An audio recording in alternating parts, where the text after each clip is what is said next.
คิวซื้อน้ำมันตึม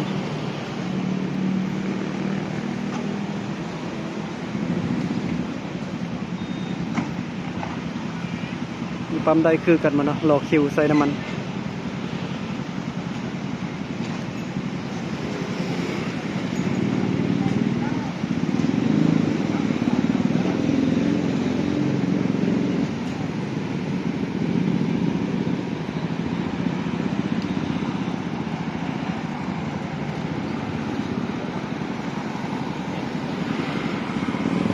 ระหว่างทางบอลังว่าจะกลับกันมาเห็นเขาเจ้ารอคิว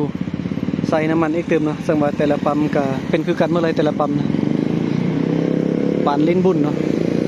บอลังก็ซื้อใส่50,000แล้วหมดเลยนะ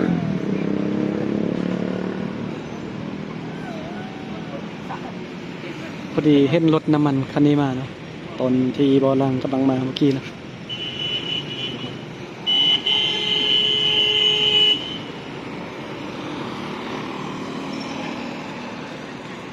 บรรยากาศรอบๆวันนี้จะ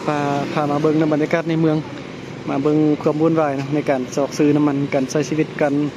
หาอยู่หากินอยู่ในเมืองนะ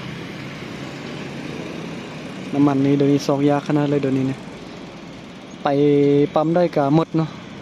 ปั๊มที่ยังเปิดอยู่ก็มีแต่2-3ปั๊มอยู่แถวบริเวณที่บ่อลังฮูนี่แต่ว่าซื้อก็ยากนะเพราะว่าได้รอคิวกัน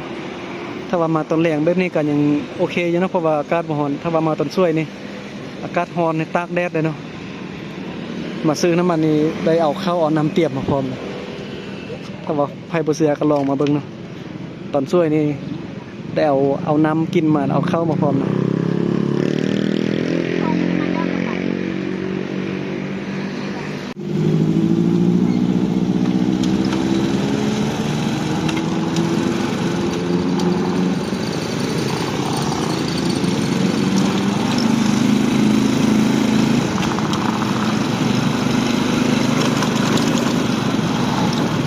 เนาะเมื่อกี้ก็ไปแวะเบิ่งเขาเจ้ามารอคิวซื้อน้ำมันเดี๋ยวกำลังจะพาขี่รถเที่ยวชมบรรยากาศตอนค่ำอยู่เมืองเนาะมีแต่ไฟแสงสีมีเงินตึกเงินกอมีตึกสูงๆวะเนาะเขาอยู่ในห้างอาหารจีน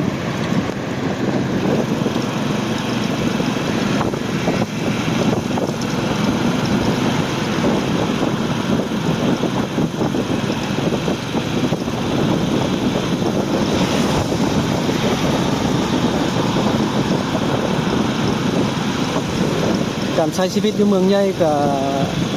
คือว่ายุ่งยากหลายเลยพ่อแม่พี่น้องเพราะว่ามีรถหลายเนาะผู้คนหลายคนขับรถขับยังกับบนถนนกับมีรถหลายเนาะกันไปกันมาก็ยุ่งยากเลยติดไฟแดงเลยเนาะเรียนคิวกันซื้อน้ำมันก็เรียนคิวต่อคิวกันช่วงนี้เศรษฐกิจไม่ค่อยดีนะอยู่ไส้ก็คือกันหมดนะการหาอยู่หากินลำบากหลายเนาะช่วงที่ประหยัดที่สุดเลยรอลังบ่ได้กินข้าวนี่2 มื้อมานี้เนาะเพราะว่ากินแต่ต้มนี่อันนี้เราความจริงเด้อนี่เด้อบ่ลังมาเฮ็ดเวียกในเมืองก็ยังบ่ได้เงินเดือนเท่านั้นกินต้มนี่2 มื้อมานี้นะ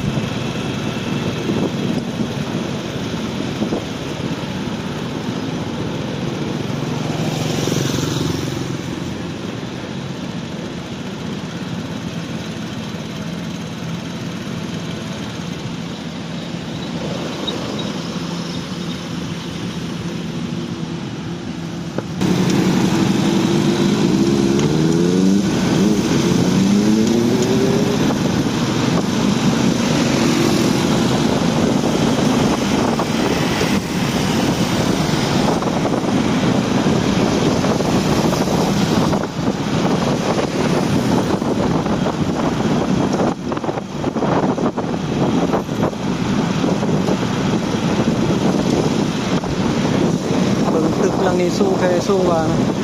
เป็นโรงแรมเนาะราคาน่าจะแพงนะ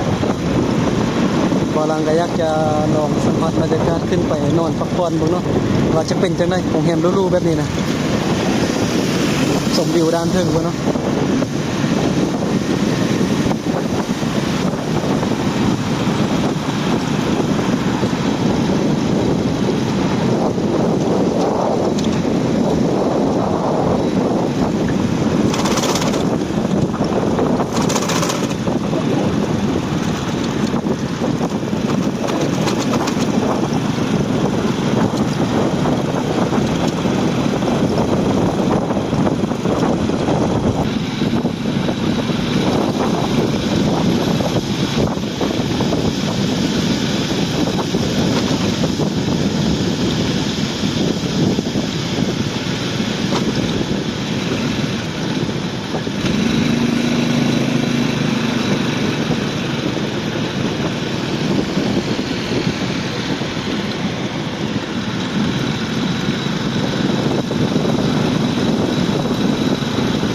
ขี่รถออกมาฮอดประตูใส่แล้วตอนนี้มาเบิ่งบรรยากาศตอนค่ำอยู่ประตูใส่นะ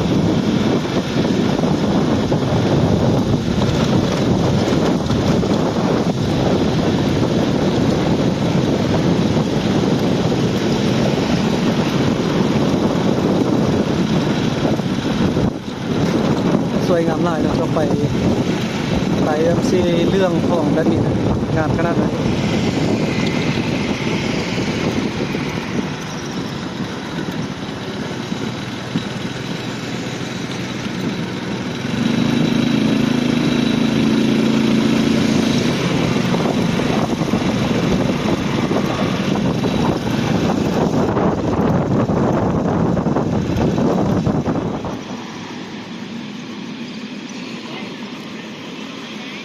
ตอนนี้บ่าวลังก็รถจักรจอดไว้ด้านพุ่นเนาะแต่ว่ามาจอดทางนี้นี่บ่ได้เสียเงินเนาะแต่ว่าต้องล็อกรถไว้ดีๆเด้แต่ถ้าไปจอดอยู่ฝากเบืองประตูใส่นี่เสียเงินนะคันหนึ่ง5,000 กิบ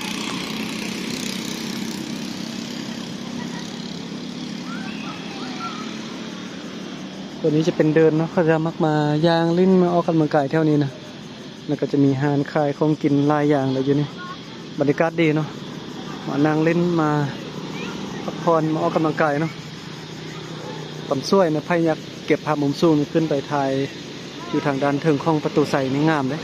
คนลาวนี่5,000 กิบนะคนต่างประเทศก็30,000 กิบเนาะซื้อปีขึ้นไปประตูใส่นี่เพิ่นเปิดเวลาตอนเช้า8 โมงปิด5 โมงเนาะแต่ว่ามาตอนเช้าตอนช่วยอากาศร้อนนิดนึงมาตอนแรงอากาศเย็นนะแต่ว่าเขาจะปิดประตูใส่จะขึ้นบ่ได้เนาะตอนแรงนะ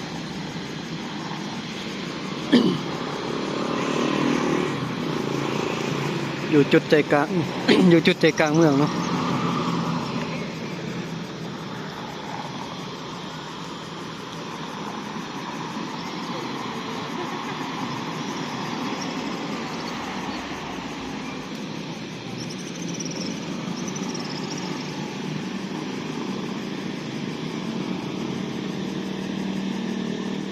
เดี๋ยวจะท้ายเบิ่งบรรยากาศรอบๆนะว่าเป็นยังไง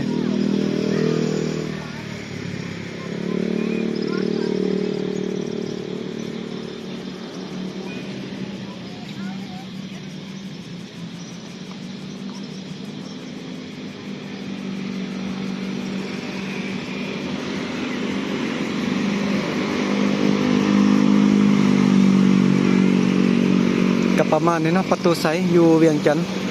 มื้อนี้บ่าวลังไปเบิ่งว่าจะกลับที่พักเนาะแล้วก็พอดีไปเห็นเขาเจ้ารอคิวใส่น้ำมันแล้วก็ขี่รถมาฮอดทางด้านประตูใสนี่เนาะก็เลยว่ามาเก็บภาพบรรยากาศให้เบิ่งนิดนึง